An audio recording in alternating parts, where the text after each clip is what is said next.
is Valley News Live at 4. Good afternoon, everyone. Firefighters in the FM area had a busy 4th of July. The Fargo, West Fargo, and Moorhead fire departments responded to 18 fires just in the 4-hour stretch from 10 p.m. to 2 a.m. 12 of those calls were in Fargo, including one where a man blew off his thumb and index finger while handling fireworks. Fargo Fire says they received more than 80 reports of fireworks going off within city limits, which is illegal. A garage is completely destroyed and 2 others damaged after a fireworks-related incident. Look at that. Fire broke out in the 3100 block of 33rd Street South in Fargo, leaving a vehicle severely damaged. No one was hurt. There's no word yet on the total damage estimate. And an investigation is ongoing this afternoon after a car caught fire in a hotel parking lot.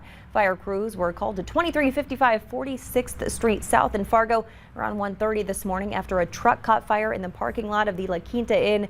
The owner of the truck claims there weren't any fireworks inside or anything else that could have caught on fire. Officials say information is scarce due to the severity of that fire.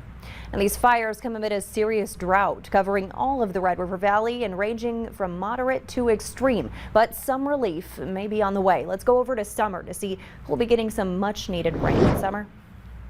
Yeah, thank you, Stacy. We do have some rain on the way, as you could see on that tower cam from the Devil's Lake area. Just a few spotty showers and rumbles of thunder starting to move their way in, and a few light passing showers across the southern half of the valley as well. This is not going to be the main event, though. We have more widespread rain in the forecast to move in through the overnight hours and into portions of your Tuesday. Still has a ways to go before it moves up into the valley, but overall the rest of the day should just be on the warm side, aside from a few passing showers. We're at 86 at this hour in Fargo, 90 in Grand Forks, 85 in Thief River Falls, 86 in Bemidji and Fergus Falls, 83 in Devil's Lake.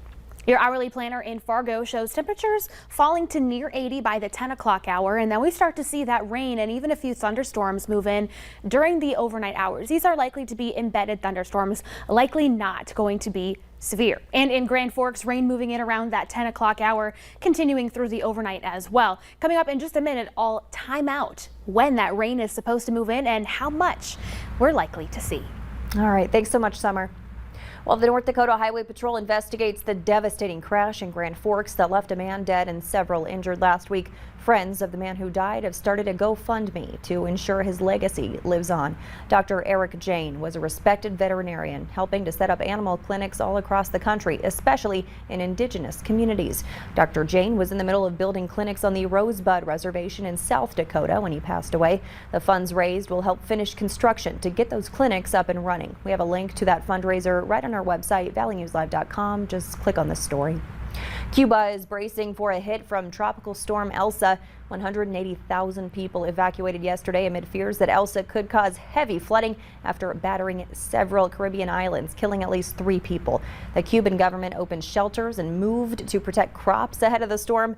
Hundreds living in mountainous areas have taken refuge in natural caves. Currently, the storm has maximum sustained winds of about 65 miles per hour.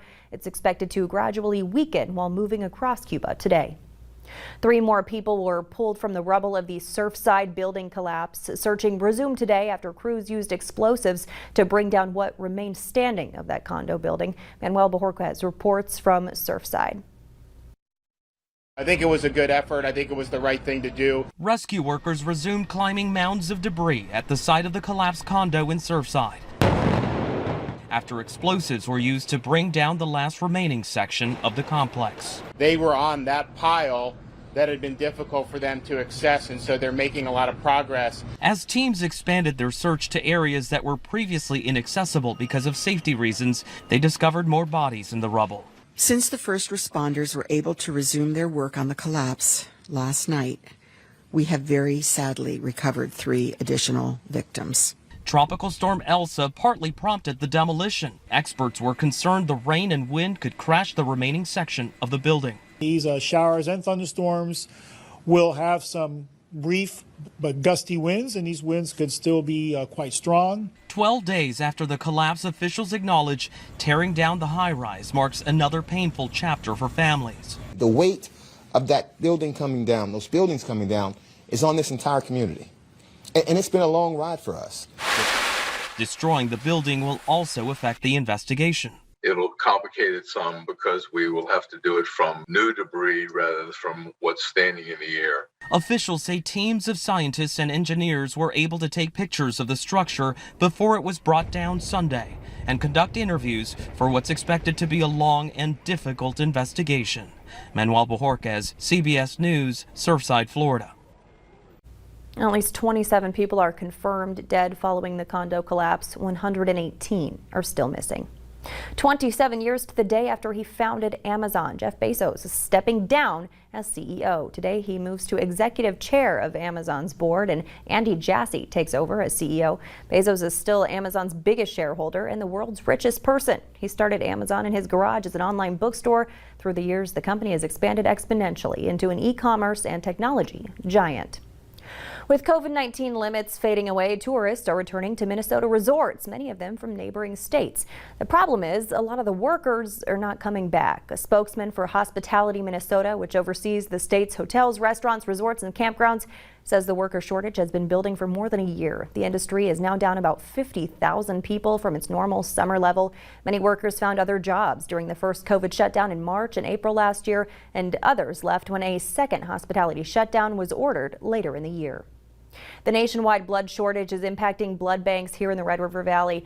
The American Red Cross and Vitalant are both facing a critical blood shortage, with Vitalant saying they only have 2 days worth of blood left.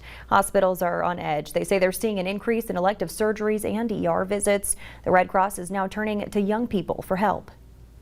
Blood cannot be manufactured. The only way we get it is through a generous volunteer donors who roll up a sleeve. So it's important for that younger generation to realize that. There's a shortage of all blood types, but the Red Cross says type O is especially needed. The U.S. Air Force is planning a massive training exercise over the Northern Plains states. The maneuvers are set for July 19th to the 23rd in the skies over the Powder River Training Complex. The training area is the largest in the continental United States, covering parts of eastern Montana and the western Dakotas. Officials say multiple types of aircraft will be involved in the exercises, and civilian aircraft should avoid the area. The North Dakota Game and Fish Department confirmed invasive zebra mussels are living in Twin Lakes. A local cabin owner spotted them attached to a floating log over the weekend. The lake is a popular fishing destination just a few miles north of Lemoore, North Dakota. That's about 6 miles from Lake Lemoore, where zebra mussels were discovered last year. Emergency rules go into effect immediately to try and stop the spread of the invasive species. Tonight, the stands at Target Field will be at full capacity for the first time in a year and a half. The last time that many fans were in the stands was October 2019. The Twins are hosting special theme nights all this week to celebrate. All of this as 70% of Minnesotans 18 and older have at least one shot of the vaccine, meeting the president's goal before the 4th of July. Minnesota has fallen just short of Governor Tim Walz's vaccination goal, which was 70% of people 16 and older with at least one shot by the beginning of July. But all COVID restrictions have lifted, and now Target Field is scaled up to 100%. People can once again walk up to the White House fence, which means one thing. It's selfie time. There were all sorts of groups and families snapping shots right up against the North Lawn fence today. This is the first time in a long time that people have been able to get this close to the White House. Just this morning, the Secret Service removed fencing and barricades which blocked access for more than a year. They were erected as a security measure during the construction of a new, taller fence around the White House. Coming up, you can get free Chipotle tomorrow. We'll tell you the magic words you have to say next. And even after the rain moves out by midday tomorrow, it's going to remain cool, near 90 for many folks today, dropping down into the 60s and 70s by tomorrow. I'll have that rainfall forecast and how cool will remain for the next several days coming up right after this.